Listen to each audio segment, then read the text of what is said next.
All right, so this is Rizzo's Roadmap to Success. Rizzo. And when I got here, he actually had pretty good calm behavior. And just want to make sure he's in the video. So I'm kind of bribing him a little bit. Sit. Oh. Come forward. Sit. Good.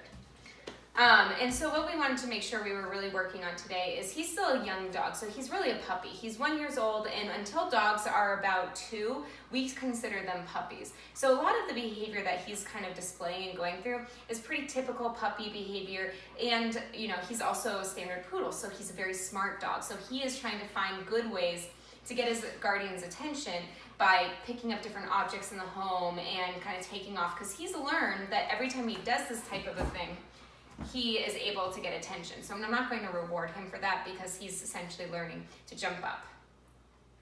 Now I'll reward him for sitting down. So what we want to do is make sure that when he's doing anything that's attention demanding, that you ignore him. What I'm doing is actually I'm backing away, because when dogs hit you and they feel pressure, it's kind of rewarding them because they feel like they're about to play a game. So when he goes to jump on me, I'm actually kind of bending away from him so he doesn't get that pressure of hitting on me. He's kind of like falling to the ground on his own, which is self-inflicted or self-caused. Sit. All right, so the next thing I want to mention is that, so if he does try to grab things, we want to use the escalating consequences to disagree with him. And the best time to start is before he even begins. So if you can tell that he's about to walk over and try to grab something off the counter or any other place, try to hiss at him at that point, before he even does the unwanted behavior to begin with. So we can start getting ahead of the game and try to get him to the point where he's no longer doing it whatsoever.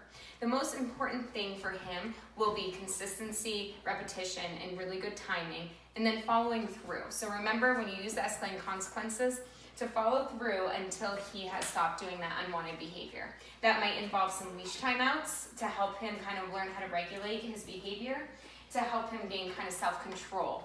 And impulse control is really what we're looking for here, because he's kind of used to seeing something in the house and going, oh, let me get it. I'm just going to take it. And he has a desire for something and he takes it.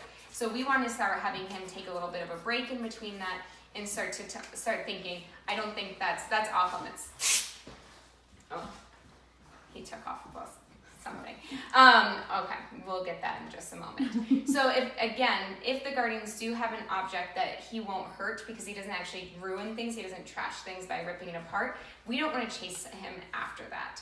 We do want to work on the drop technique, where you put a treat in front of his nose, and then when he drops it, say the word drop, and then give him the treat. So we can start teaching him to drop things on command and willingly give things up, because we reward him for giving up a valued object. Another thing that I want to remind you of is to make sure that we're just following through, especially over the next couple of weeks, because he's going to keep testing boundaries. And what he's really doing a lot of times is learning in that process. So if he goes to jump up on the counter and take something and you disagree with him, later he might think, well, maybe it's just me getting on the counter. Disagree with him. Is it walking by the counter? No. Okay, they don't get upset when I do that.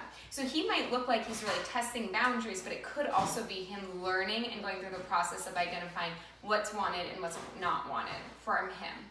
The other thing I want to remind you to do is petting with a purpose. Pet him when he's doing things that are desirable, and don't pet him when he's doing kind of unwanted behaviors or he hasn't asked permission by sitting or doing something that is desirable.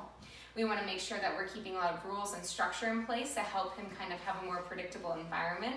And so we're going to have him sit before going through the door. We're going to keep him off furniture and have him not come racing out of the kennel. So make sure that he is waiting in the kennel until you open the door all the way. Give him a release word like out, or release is a perfect word as well. And then have him come out at that point. So he's starting to gain that kind of self-control. You can keep using the structured walk exercise. And then also I would like for the next 2 weeks to make sure that you're going over to him randomly, probably 4 to 5 times a day. Grab his collar, give him a treat. So he starts making a positive association between you reaching for his collar and getting a treat reward. So he's no longer feeling like he shouldn't, like he should kind of back away. All right.